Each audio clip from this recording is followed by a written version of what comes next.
जब आप काम कर रहे होते हैं, फोकस अपने चरम पर होता है, तभी अचानक से एक बड़ी रुकावट आ जाती है, वासना।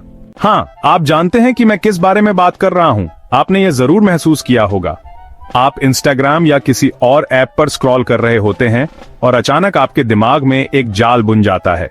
सोचते हैं कि कुछ मिनट के लिए इंस्टाग्राम चला लेंगे, फिर बंद कर देंगे, लेकिन पता ही नहीं चलता और घंटों बीत जाते हैं। जब तक आप इस जाल से बाहर आते हैं, तब तक आपकी ऊर्जा खत्म हो चुकी होती है, फोकस टूट चुका होता है और आप खुद से निराश हो जाते हैं।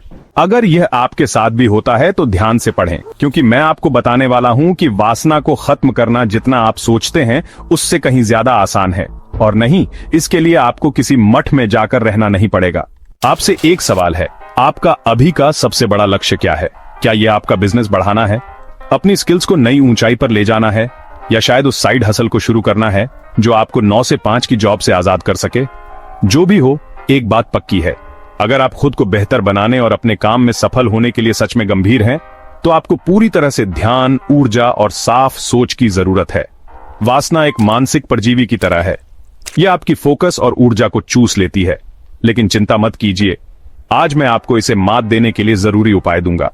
वासना क्या है? यह सिर्फ शारीरिक आकर्षण के बारे में नहीं है। असल में यह आपके दिमाग को सस्ते डोपामिन, आसान खुशी की ओर आकर्षित करता है। आज की दुनिया में हर चीज इस तरह डिजाइन की गई है कि वह आपकी ध्यान शक्ति को खींच ले। यह खुशी के छोटे छोटे पल देता है, लेकिन इसकी कीमत चुकानी पड़ती है, आपका समय, आपकी ऊर्जा और आपकी सफलता से। वासना आपकी आगे बढ़ने की स्पीड को मार देती है। जब आप किसी लक्ष्य की ओर बढ़ रहे होते हैं तो स्पीड ही सब कुछ है, लेकिन जब आपका दिमाग इन बेकार की चीजों में उलझता है तो आपकी प्रगति रुक जाती है। वासना का समाधान क्या है? वासना को खत्म करने का तरीका लड़ाई करना नहीं, बल्कि इसे भूखा रखना है। यह ऐसी चीज है जिसे आप अपनी ऊर्जा को सही जगह लगाकर हरा सकते हैं। पहला, अपना ध्यान अपने लक्ष्य पर लगाएं। जब भी वासना का ख्याल आए, अपने लक्ष्य को याद करें। खुद से पूछें, क्या मैं सिर्फ थोड़ी देर की खुशी के लिए ध्यान भटका रहा हूं, या मैं ऐसा कुछ बनाना चाहता हूं जिस पर मुझे लंबे समय तक गर्व हो? दूसरा, शारीरिक रूप से सक्रिय हो जाएं।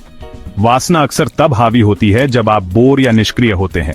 ऐसे समय पर कुछ शारीरिक करें, दौड़ लगाएं, 20 पुशअप्स करें या सिर्फ खड़े होकर स्ट्रेच करें।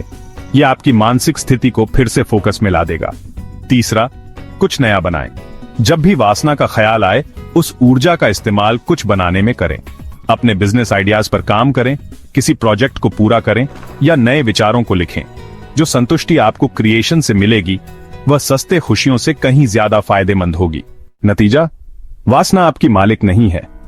जब आप समझ जाते हैं कि यह सिर्फ ऊर्जा की बर्बादी है, तो आप इसे रोकना शुरू कर सकते हैं। कल्पना कीजिए कि आपने जितनी ऊर्जा वासना में बर्बाद की है, उसे अपने लक्ष्य पर लगाएं तो आपकी सफलता की रफ्तार कितनी तेज होगी, आपका मन कितना साफ रहेगा और आपका फोकस कितना मजबूत होगा। तो अगली बार जब वासना आपका ध्यान भटकाने की कोशिश करे, तो याद रखें, ये लड़ाई नहीं है, ये बेहतर चीज चुनने का फैसला है। अपना ध्यान केंद्रित करें, अपने शरीर को सक्रिय करें और अपनी ऊर्जा को अपनी महत्वाकांक्षा में लगाएं। अगर यह ज्ञान आपके काम आए तो इसे किसी दोस्त के साथ शेयर करें।